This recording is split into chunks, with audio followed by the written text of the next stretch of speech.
Friends, welcome back to our channel success की by Chhavi Tyagi. So friend, जैसे मैंने आपसे प्रॉमिस किया था, मैं प्रीवियस ईयर क्वेश्चन पेपर की सीरीज स्टार्ट करने जा रही हूँ आज से। जो भी मेरे साथ जुड़े रहना चाहता है वो चैनल पे पहली बार आया हो तो उसको सब्सक्राइब कर लीजिएगा एंड बेल आइकन प्रेस कर देना ताकि आने वाली वीडियो का नोटिफिकेशन आप तक पहुँच जाए। ठीक है, तो बिना किसी देरी के हम ये सीरीज स्टार्ट करते हैं। ये 2021 पेपर 1, ठीक है, उसी का ये CDP सेक्शन है। आप मेरे साथ साथ ना क्वेश्चंस कीजिएगा और मुझे बाद में बताना कि आपके 30 आउट ऑफ कितने बने हैं। उससे आपको भी पता चलेगा कि आपकी तैयारी कैसी है। ओके फ्रेंड्स, स्टार्ट करते हैं। फर्स्ट क्वेश्चन है हमारा, एक खेल क्रिया के दौरान चोट लगने पर रोहन रोने लगा। यह देखकर उसके पिता ने कहा, क्या कहा पिता ने पता है? लड़कियों की तरह व्यवहार ना करो, लड़के रोते नहीं हैं। यानी कि पिता बेटे से कह रहा है कि तू लड़का होके लड़के की तरह मत रो। तो इसमें आपको क्या दिखाई दे रहा है? पिता का यह कथन किससे रिलेटेड है? ठीक है, आप ऑप्शंस पढ़ सकते हैं। लैंगिक रूढ़िवादिताओं को दर्शाता है, लैंगिक रूढ़िवादिताओं को चुनौती देता है, लैंगिक भेदभाव को कम करता है। कम तो नहीं करता है ना, तो ये तो यहाँ पे ही कट जाएगा। लैंगिक समानता को बढ़ाता है, ये भी नहीं। ठीक है, अब हम बात करते हैं दो ऑप्शंस की। तो इसमें देखिए, जो जेंडर स्टेरियोटाइप मैंने आपको पढ़ाया है ना पीछे, आप वीडियो में जाके देख भी सकते हैं। तो उसमें ये उसी को ही दर्शा रहा है कि ये भाई तुम लड़के होकर लड़कियों की तरह क्यों रो रहे हो। तो इसमें कोई चुनौती वाली बात तो नहीं हुई है, तो आंसर आपका 1 हो जाएगा। चलते हैं नेक्स्ट क्वेश्चन पे।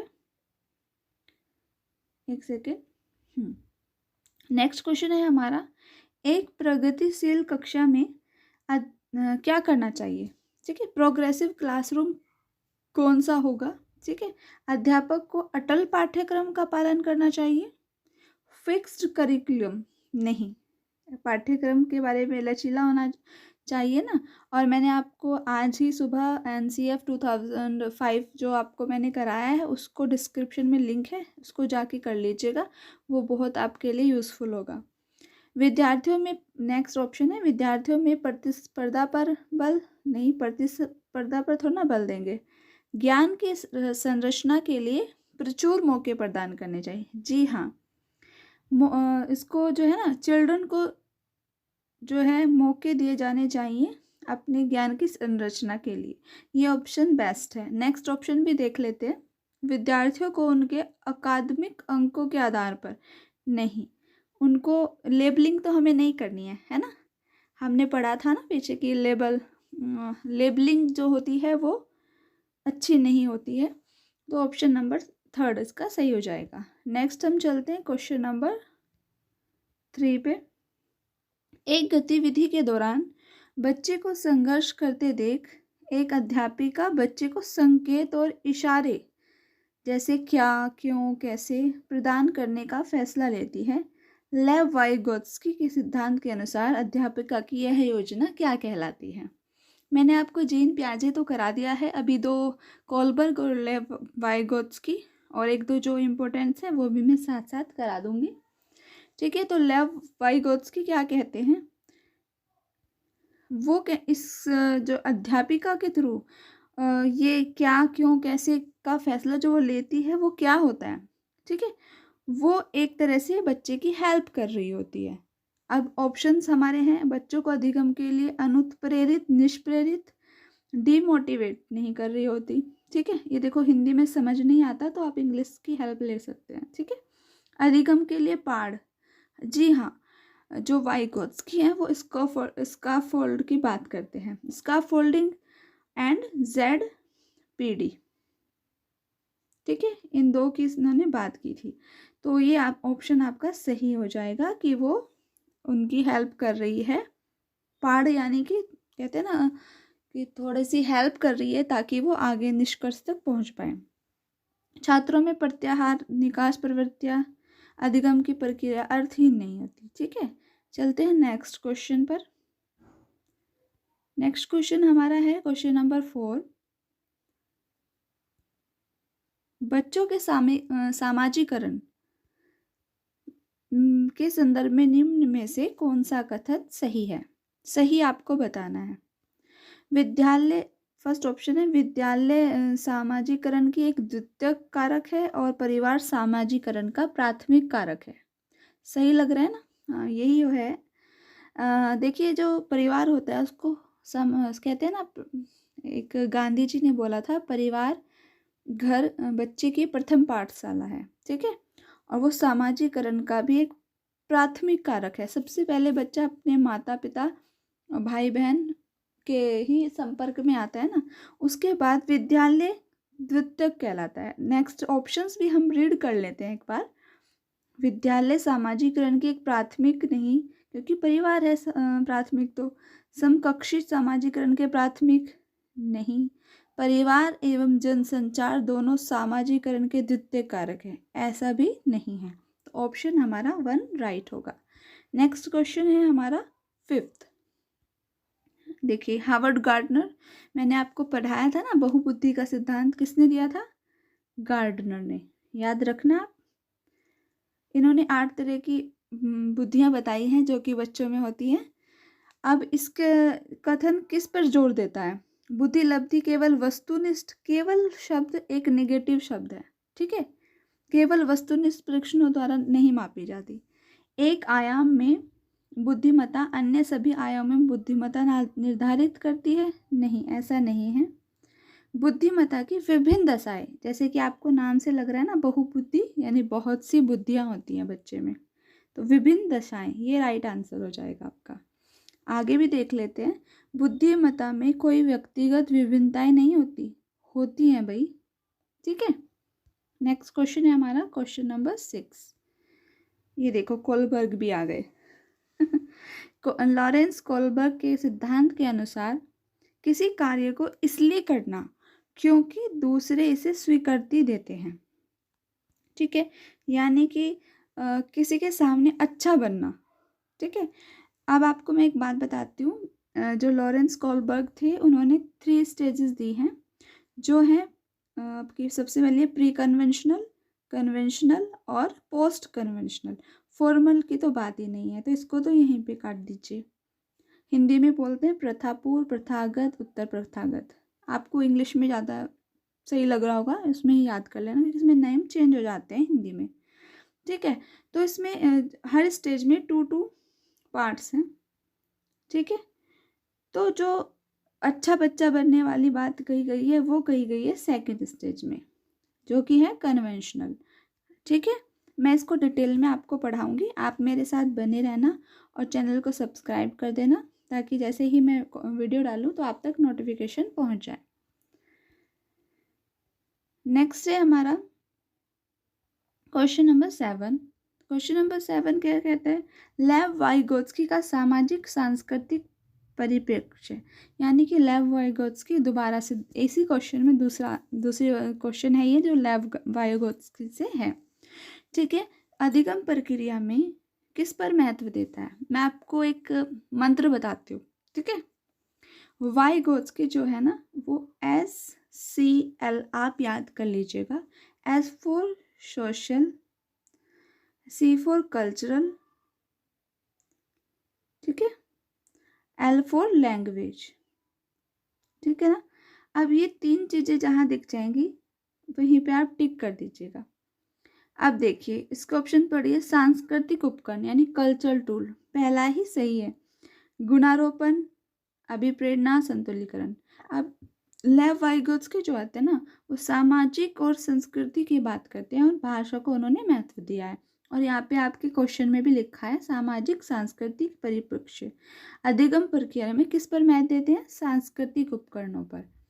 नेक्स्ट है हमारा क्वेश्चन नंबर 8, जीन पियाजे। हमने पढ़ा था, अब आप देखते हैं आपने कितना सही किया है, कितना आपको याद है। ठीक है, जीन पियाजे अपने संज्ञानात्मक विकास के सिद्धांत में संज्ञानात्मक संरचनाओं, यानी जो हमारे मस्तिष्क में पहले से होती हैं, सिर्फ उन्हें संकेत की जरूरत होती है, मैंने आपको समझाया था। ठीक है, वो कौन सी है? मनोवैज्ञानिक उपकरण, उद्दीपक अनुक्रिया, नहीं। विकास का समीपस्थ स्टेज यानी जेडपीडी, ये तो मैंने आपको भी बताया ना। जेडपीडी जो होता है जोन ऑफ प्रोक्सिमल डेवलपमेंट, ये कोलबर्ग कहते हैं। उनका कहना है कि जो क्षेत्र होता है किसी भी बच्चे का जो विषय क्षेत्र होता है उसको उन्होंने जेडपीडी बोला है। और उस जिस समस्या का क्षेत्र है ये, ठीक है, जब प्रॉब्लम होती है और उसमें जब हेल्प की जाती है वो कहलाती है स्कैफोल्डिंग, यानी जब सहायता की जाती है अध्यापक द्वारा वो कहलाती है स्कैफोल्डिंग यानी पाड़। ठीक है, तो इस क्वेश्चन का आंसर क्या होगा? स्कीमा होगा। ठीक है, नेक्स्ट क्वेश्चन है हमारा क्वेश्चन नंबर 9। जीन पियाजे, फिर आ गए भाई जीन पियाजे। जीन पियाजे के संज्ञानात्मक विकास के सिद्धांत में पूर्व संक्रियात्मक अवस्था कौन सी स्टेज है? ये सेकंड स्टेज की, और जीन पियाजे ने दी है 4 स्टेज। ठीक है, तो उसका मुख्य गुण क्या होता है?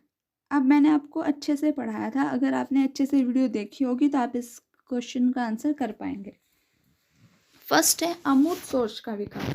अमूर्त सोच का विकास तो लास्ट स्टेज में होता है ना, जब बच्चा किशोर हो जाता है, यानी 11 से 11 ईयर से ज़्यादा का जो बच्चा होता है।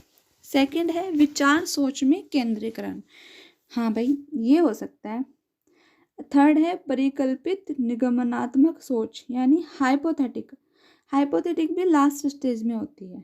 ठीक है, संरक्षण और पदार्थों को क्रमबद्ध, जब अपने कलेक्ट करता है चीज़ें सीरीज में लगाता है, वो मैंने आपको बताया था कौन सी स्टेज है, वो थर्ड स्टेज है, जो कि है 7 से 11 साल के बच्चे करते हैं। अगर आप ऑप्शन से भी आप अपने माइंड में याद रख सकते हैं। ठीक है, ये होती है मूर्त संक्रियात्मक। और यहाँ पे पूछा है पूर्व संक्रियात्मक यानी 2 to 7 ईयर का बच्चा, वो उसमें होती है विचार सोच में केंद्रीकरण होता है। ठीक है, नेक्स्ट क्वेश्चन है हमारा क्वेश्चन नंबर 10, जो कि आपके विकास के संदर्भ में निम्न में से कौन सा कथन सही है? सही पूछा है। और विकास मैंने आपको वृद्धि विकास भी पढ़ाया है, उसका लिंक भी डिस्क्रिप्शन में है, आप जाके वीडियो देख सकते हैं। एक बार पढ़ लेते हैं ऑप्शंस। विकास की दर सभी संस्कृतियों में सभी के लिए समान होती है। सभी के लिए समान नहीं, सबके लिए अलग अलग होती है। विकास केवल विद्यालय में हो, केवल देखो केवल आ गया ना, बस डाउट हो जाता है, केवल आया तो रोंग ही होगा। विकास केवल विद्यालय में नहीं होता, विकास तो हर जगह होता है, घर परिवार कहीं पे भी हो सकता है। विकास केवल बाल्यावस्था के दौरान, विकास जीवन भर चलता है।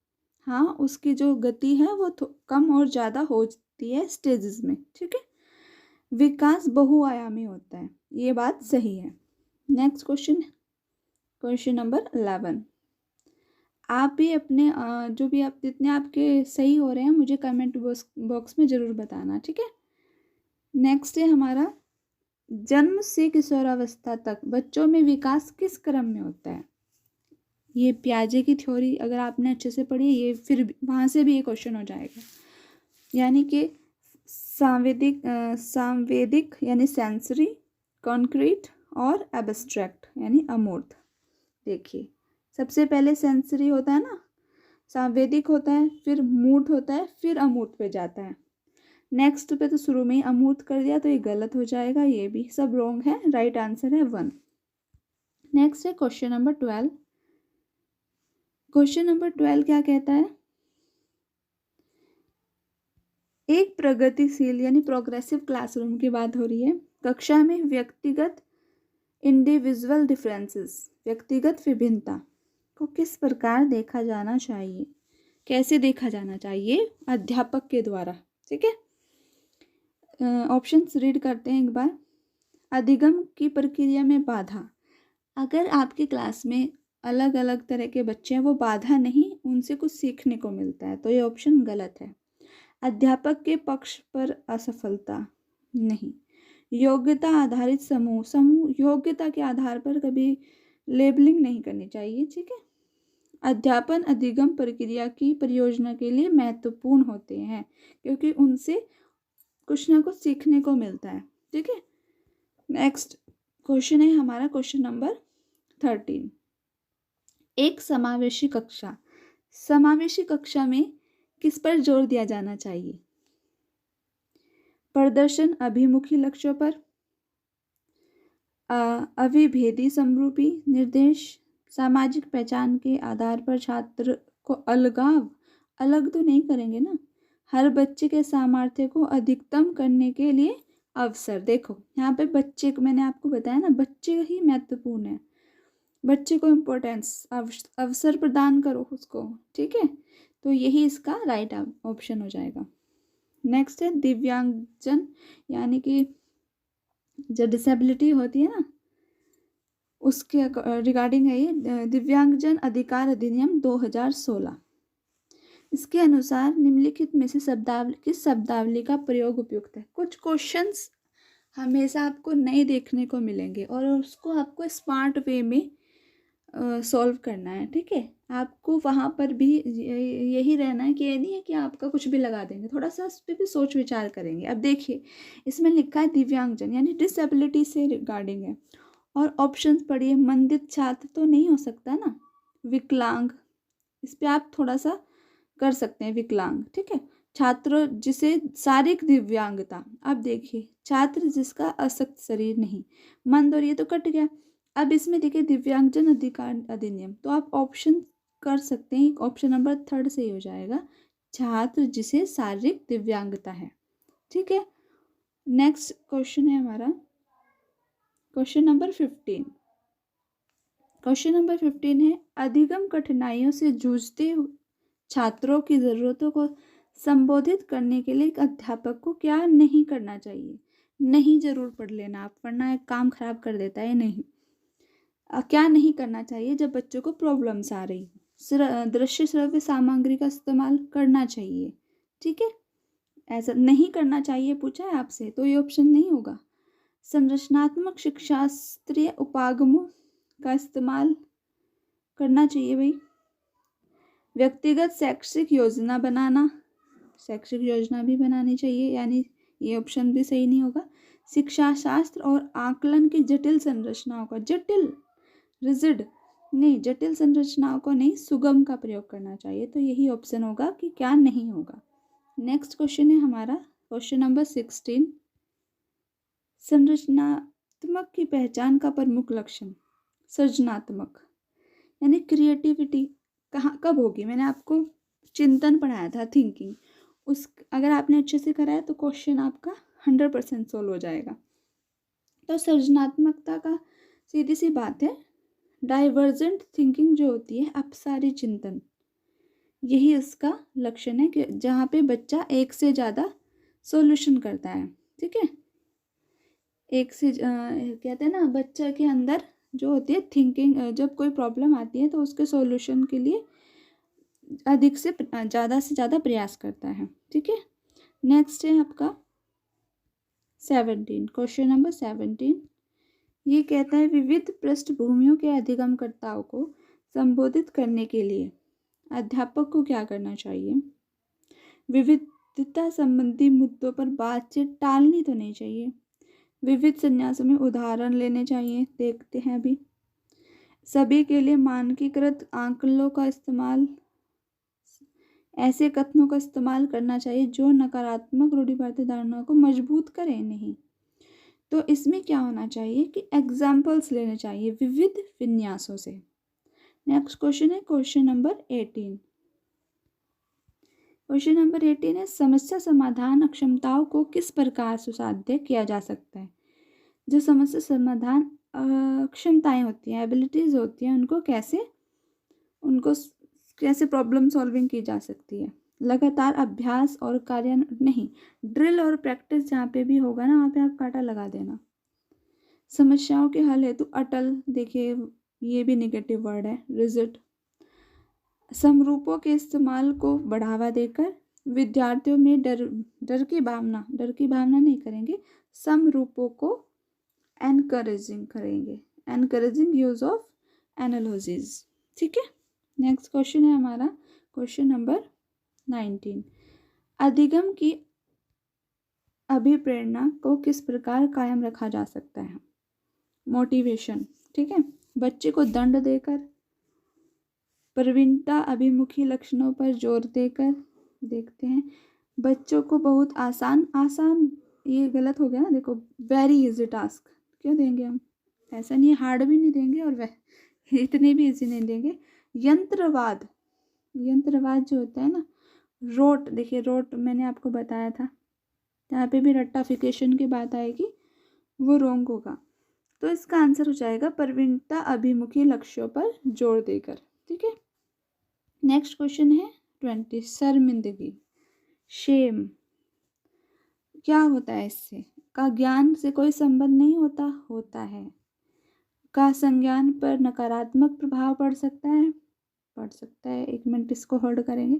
बच्चों को अधिगम हेतु अभिप्रेरित करने के लिए बहुत प्रभावशाली है।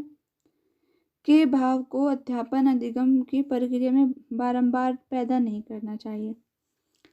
अब क्या होता है, बच्चों के हेतु अभिप्रेरित करने के लिए प्रभावशाली, संज्ञान पर नकारात्मक प्रभाव पड़ सकता है,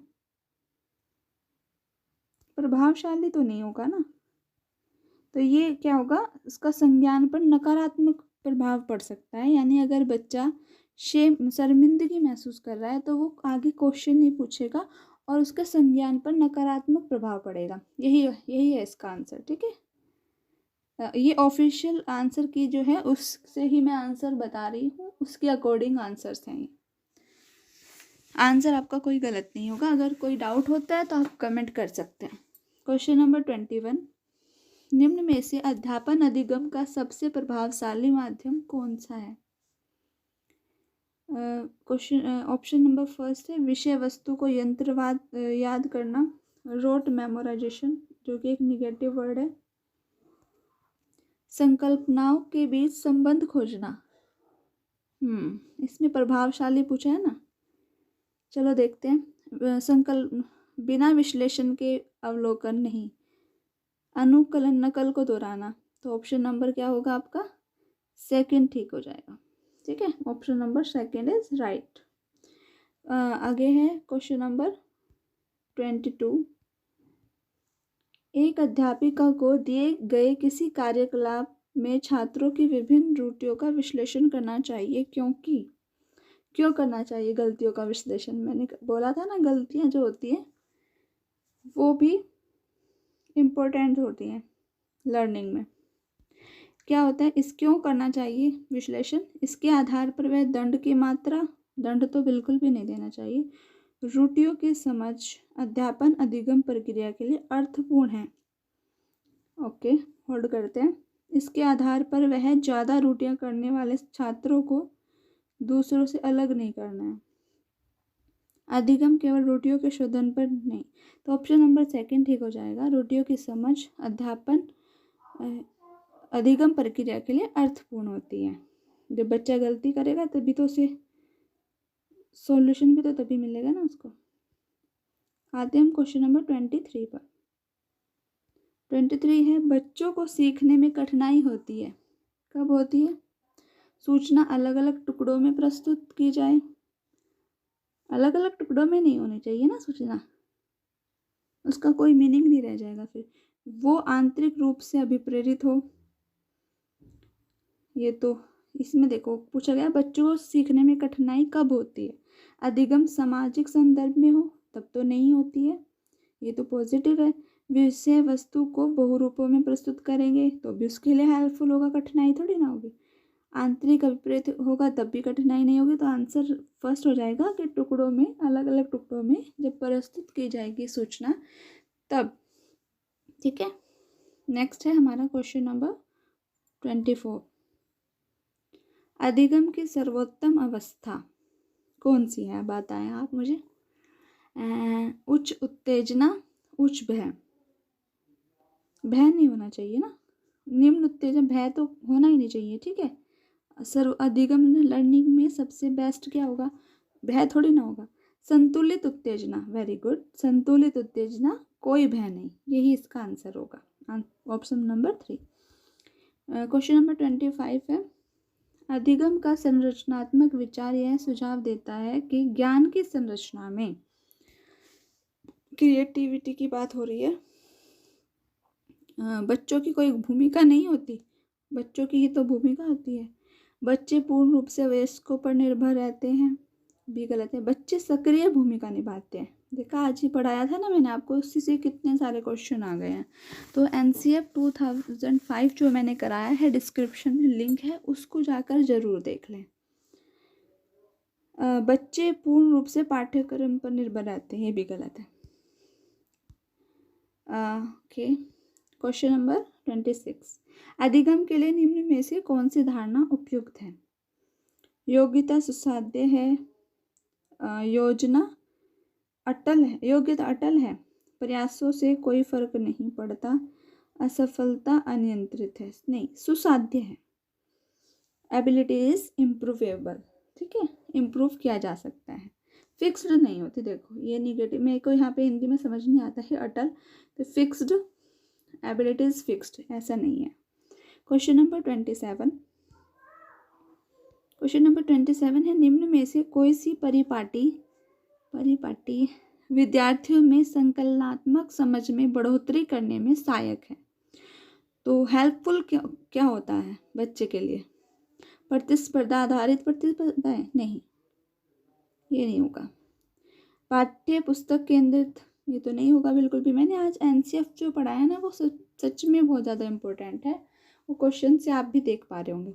बार बार परीक्षाएं थोड़ी ना लेंगे बारंबार।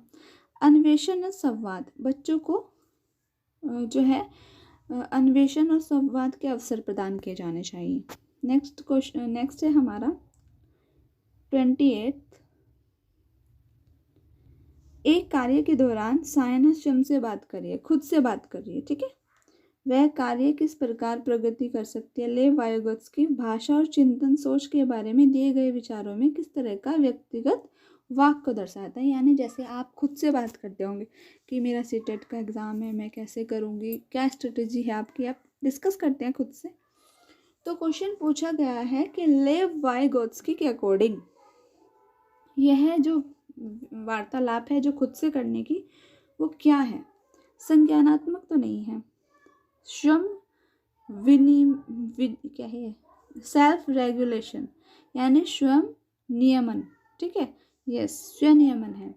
ईगोसेंट्रिज्म की बात करते हैं जीन पियाजे, तो ये नहीं है, तो ऑप्शन नंबर 2 हो जाएगा। और मनोवैज्ञानिक विकार की तो कोई बात ही नहीं। Question number 29, last second question है हमारा। मूल्यांकन पद्धतियों का लक्ष्य क्या होना चाहिए? यानी कि मूल्यांकन जो पद्धतियाँ वो कैसी होनी चाहिए? इवैल्यूएशन कैसा होना चाहिए, ठीक है। विद्यार्थी को नामांकित, देखो लेबलिंग जो है मैंने आपको बताया है, लेबलिंग नहीं होनी चाहिए। योग्यता आधारित समूहों में विद्यार्थियों को विभाजित करना, नहीं, समूहों में नहीं करना चाहिए। विद्यार्थियों की ज़रूरतों एवं आवश्यकताओं की पहचान, यस, यहाँ पे बच्चे को इम्पोर्टेंस दी हुई है। और यहाँ पे कोई नहीं लिखा है, वो भी आपने चेक कर लिया है, तो पॉजिटिव ही हमें आंसर देना है। पुरस्कार वितरण हेतु उच्च अंक प्राप्त करने वाले विद्यार्थियों की पहचान नहीं करनी चाहिए, उनकी आवश्यकताओं की पहचान करनी चाहिए इवन। नेक्स्ट और लास्ट क्वेश्चन है हमारा क्वेश्चन नंबर 30। बच्चे के विकास की व्यक्तिगत विभिन्नताओं को किस प्रकार प्रतिरोपित किया जाए? मतलब कि इंडिविजुअल डिफरेंसेस जो हैं उनको कैसे एट्रीब्यूट किया जाए? केवल आनुवंशिकता, केवल पर्यावरण, ना आनुवंशिकता ना पर्यावरण, ये तो सब काट दो आप। ऑप्शन आपका 4 ठीक हो जाएगा, आनुवंशिकता एवं पर्यावरण की पारस्परिकता पर। ओके फ्रेंड्स, आज हमने अपने पूरे 30 क्वेश्चंस किए हैं। आप मुझे बताना आउट ऑफ 30 आपका क्या स्कोर रहा, और अगर आपको किसी भी क्वेश्चन में कोई डाउट होता है तो आप मुझे बता दीजिएगा। और मेरे नंबर है 7055541557, ये व्हाट्सएप नंबर है, ओनली व्हाट्सएप पे मिलेगा। आप इस पर मुझे व्हाट्सएप कीजिए, वहाँ पे एक ग्रुप बनाया हुआ है मैंने, मैं आपको उसमें ज्वाइन करा दूँगी, और वहाँ पर अपनी क्वेरीज आप डाल सकते हैं कोई भी, ठीक है। तो फ्रेंड्स, अगर वीडियो अच्छी लगी हो तो सब्सक्राइब करना मत भूलिए और वीडियो को शेयर भी कर दीजिएगा। थैंक यू, मिलते हैं नेक्स्ट सीरीज़ के साथ नेक्स्ट वीडियो।